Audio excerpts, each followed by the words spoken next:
muito irritado, porque a atuação do Grêmio, especialmente no segundo tempo, foi uma atuação que eu não queria utilizar a expressão covarde, porque eu acho que ela não é isso, não faltou coragem, sabe? Mas o Grêmio, ao se recolher, sem ambição, sem ousadia, passivo, tentando administrar um 1-0, assim, sabe? Contra um Santos destroçado. Assim, não, o Santos aniquilado, que é candidato ao rebaixamento. Vamos combinar. Não é porque vai contratar.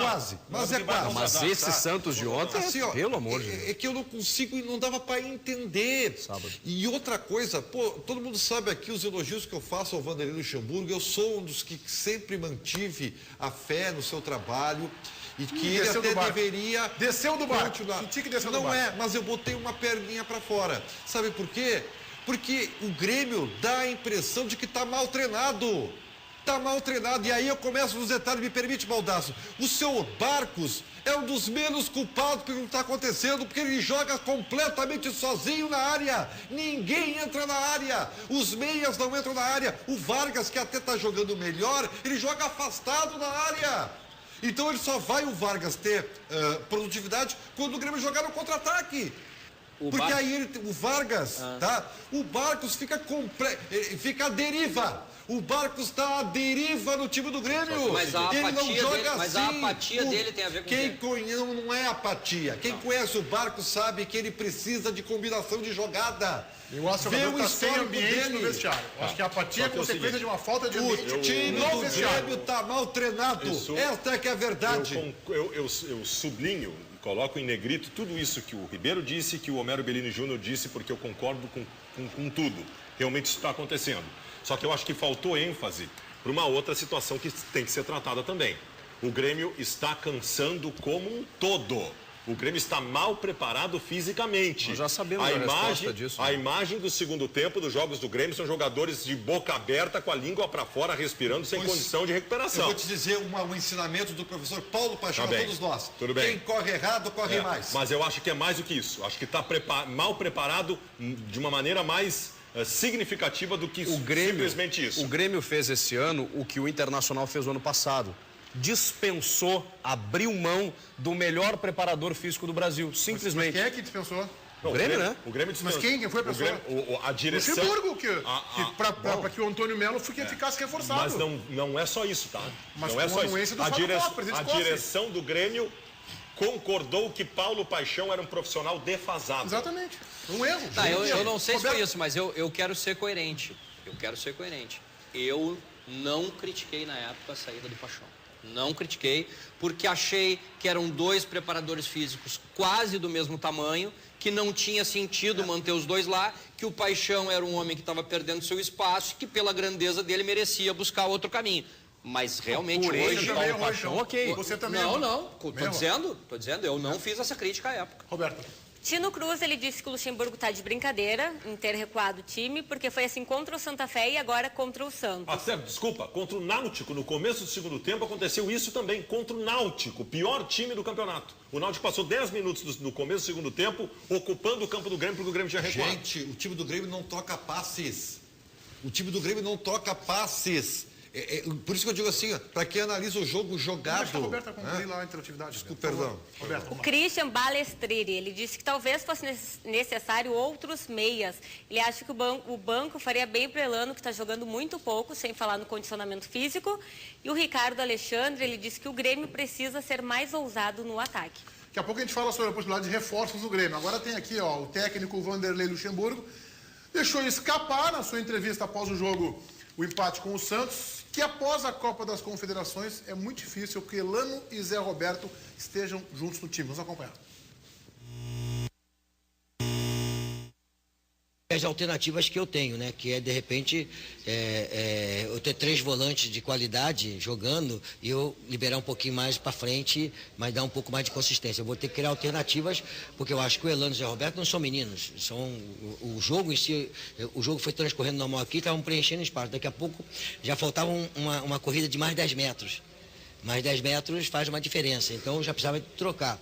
Agora, são jogadores que vão ajudar bastante. De repente eu vou deixar um no banco e vai começar só um jogando, porque eu vou precisar de 45 minutos ou 30 minutos os caras voando.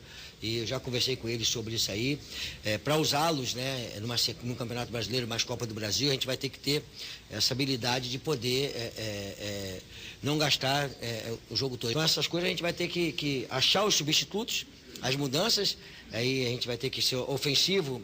A mudança pode ser ofensiva, pode ser mais defensiva, dependendo do que vai acontecer nos jogos, ou até iniciar o jogo. Mas é isso que vai ser a montagem do elenco para esse segundo semestre.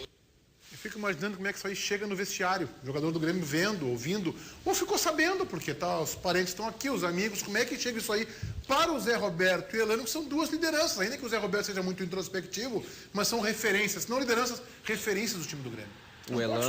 O Elano foi questionado sobre isso. Ele chegou a dizer que ele até demonstrou uma certa surpresa quando foi questionado sobre isso. Olha, se o Vanderlei falou isso, eu vou conversar com ele, porque a gente tem uma relação antiga, ele, além de, acima de tudo, é meu amigo, e eu procuro fazer o que ele me pede, eu procuro sempre fazer aquilo que o treinador me pede, e ele demonstrou uma certa surpresa. Visivelmente não gostou, né? Claro. Eu acho que aí entra talvez o grande problema do Vanderlei desse ano, é falar muito esse tipo de coisa publicamente. Eu acho que esse é o grande problema. Ele não tem um dirigente para controlar e para enquadrar o Luxemburgo. E aí surge a possibilidade de um outro jogador que também não é garoto, né? Que é um bom jogador, está no futebol português, né, Chico? O Pablo Aimar, que é conhecido argentino, né? 33 anos, ele depois de 5 temporadas no Benfica tá saindo do Benfica, tá saindo do futebol português. E existe uma série de especulações sobre o futuro do Aimar. E ele deu uma entrevista para o site do jornal A Bola de Portugal, onde ele joga, né? Na verdade, não foi para o jornal A Bola. O site do jornal A Bola reproduziu uma entrevista que ele deu para a Rede TV Rio Quarto, que é um canal de TV da Argentina.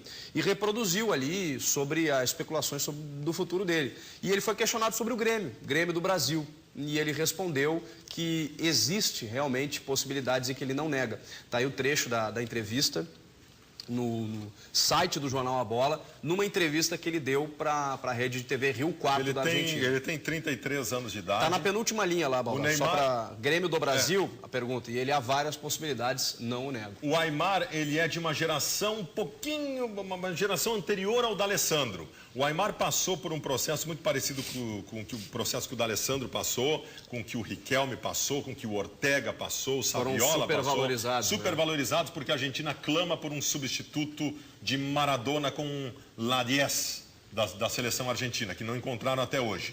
O Aimar era um jogador muito bom, eu gostava muito do Aimar.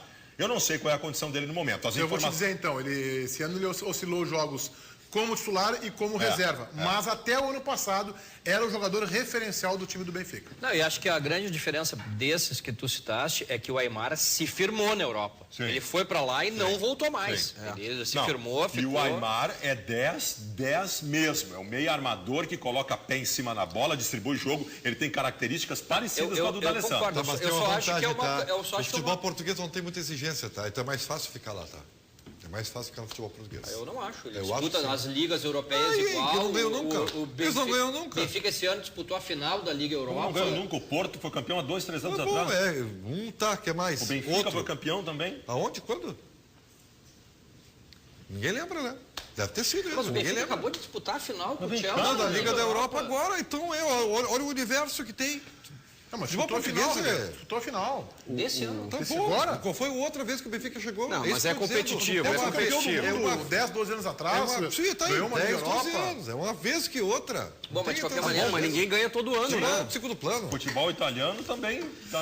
Agora, só para fechar a informação, em contrapartida disso, né, o Aimar... Ele não nega possibilidades do Grêmio, ou seja, ele não nega uma sondagem, até mesmo uma procura do Grêmio em relação ao seu futebol, mas o departamento de futebol do Grêmio nega qualquer proposta ou oferta pelo Aimar. Inclusive, hoje pela manhã, o Marcos Quitolina, para a Rádio Bandeirantes, disse que não fez e o Grêmio não fará nenhuma proposta por Que ele. tem toda a lógica, porque se o treinador dá entrevista dizendo que tem 2 homens experientes no meio campo e que vai revezar por força dessa questão da idade, tu não vai trazer um outro homem de 33 anos. Claro, Só e como deixa quem eu- manda é o treinador, então tem que respeitar o treinador. Não tem. Destaque da redação com o Cláudio Andrade. Alô, Claudião. Alô, Meneghetti, olha só, logo mais 10 para 7 tem Band Cidade e hoje a gente vai mostrar tudo sobre uma operação com a Aeronáutica, a Marinha e o Exército que estão unidos no combate ao crime organizado e também na ocupação das áreas de fronteira. Foi divulgado hoje o balanço da Operação Ágada 7. Nos 3 estados da região sul, que são Paraná, Santa Catarina e aqui o Rio Grande do Sul, 20 pessoas foram presas já nessa operação, drogas foram apreendidas e quase 1 tonelada de explosivos foram recolhidos. Essas e outras informações, logo mais 10 para 7 no Band Cidade, comigo, Lúcia Matos e Sérgio Stock. Meneghetti. Obrigado, Cláudio Andrade. Voltamos em seguidinha para fechar os donos da bola dessa segunda-feira. Até já.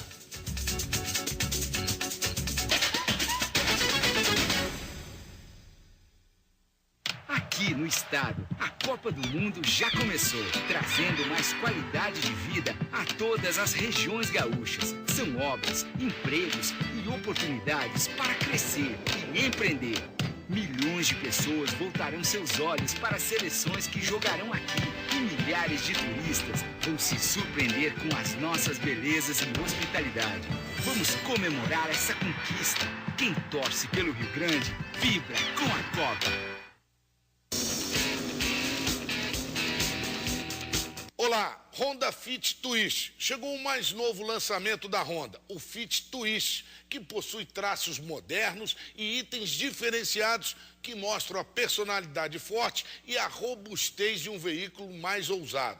Na transmissão automática, o console central inclui detalhes em prata. Na manual, a alavanca de mudança de marchas tem desenho esportivo.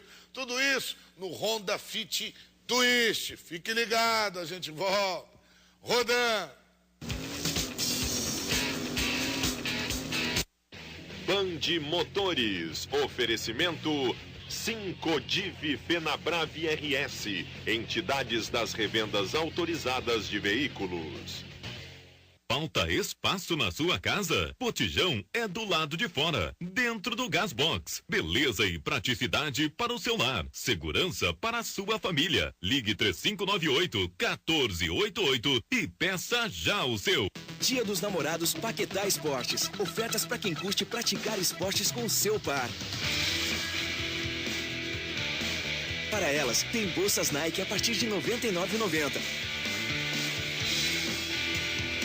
E para eles, tem tênis Nike Flex Experience por R$ 159,90 à vista. É o par perfeito até nos presentes. Corra e aproveite. Tudo em até 8 vezes, sem entrada e sem juros. Dia dos Namorados Paquetá Esportes. Agora é com você. Beijar é bom demais. Namorar, melhor ainda. Presentear a quem se ama, nem se fala. É a promoção presente para 2 das Óticas Diniz. Você compra um óculos e ganha um vale presente de desconto de R$100 para dar pro seu amor. Nas Óticas Diniz, o mês dos namorados é assim. 2 presentes em um só. Óticas Diniz, melhor em tudo para você.